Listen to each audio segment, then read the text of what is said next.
Hey everyone, this is Rob at Mr. Robot Shop. I'm going to talk to you today about Nintendo Entertainment System, the blinking screen. I'm sure many of you have seen this when you put the cartridge in the console. You get a blinking TV screen. So what's causing this is inside there's actually a 72-pin connector. I'm going to bring you over here and show you the actual connector outside the console.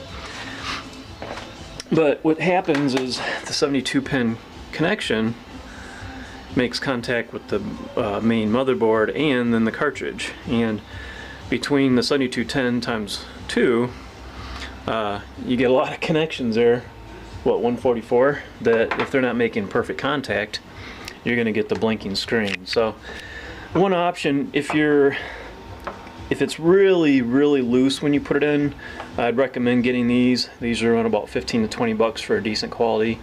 You can get them a little bit cheaper, but sometimes they're not as good. I've run into the cheap ones and they don't really tend to work as well. It takes about 20 minutes to replace the 72-pin connector inside. Pretty easy thing to do. I do believe you do need a special screwdriver to take the NES console apart. You can get these on eBay. It's not a star bit, but I can't remember what they call it.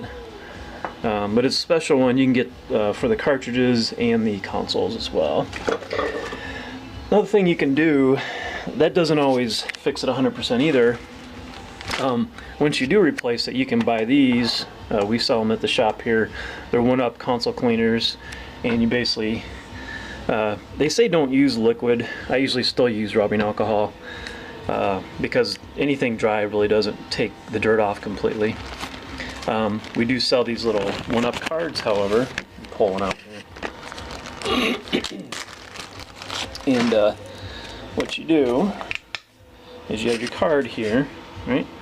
And you take the liquid rubbing alcohol, just get it wet all the way across. I'm making a nice little mess here.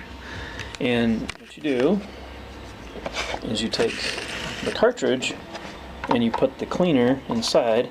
I'm going to do this on both sides. Kind of goes in between the plastic and the game cartridge, and you just slide it back and forth 5 or 10 times. And it literally takes the dirt right off the cartridge. Flip it around and just do the other side exact same way. I said 5 or 10 times. And generally these work a lot better than using regular Q-tips, because Q-tips usually start bending because you do have to put pressure.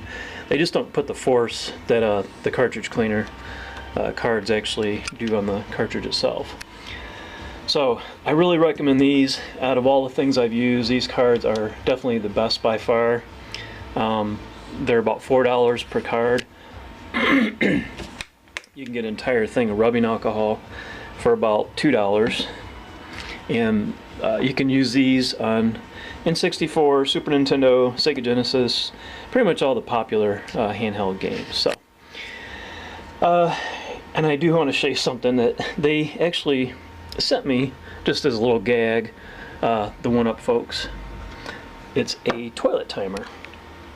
And this little guy was actually printed on a 3D printer. So you can actually kind of see, my camera's not very good here, but you can see all the little layers that the printer makes, or made I should say. And obviously they had a sticker that they done up with Mario sitting down in a little sand. It's like a little sand timer, and I don't know what a toilet timer is. I've never really seen one before, but they actually have them for sale. I got the impression that they're not really planning on selling a ton of them, but it was kind of a little novelty thing, so I thought you guys might like to see the little Mario toilet timer. So anyways, I appreciate you guys watching. If you enjoyed the video, do a thumbs up and subscribe to the channel. You guys have a good day. Take care.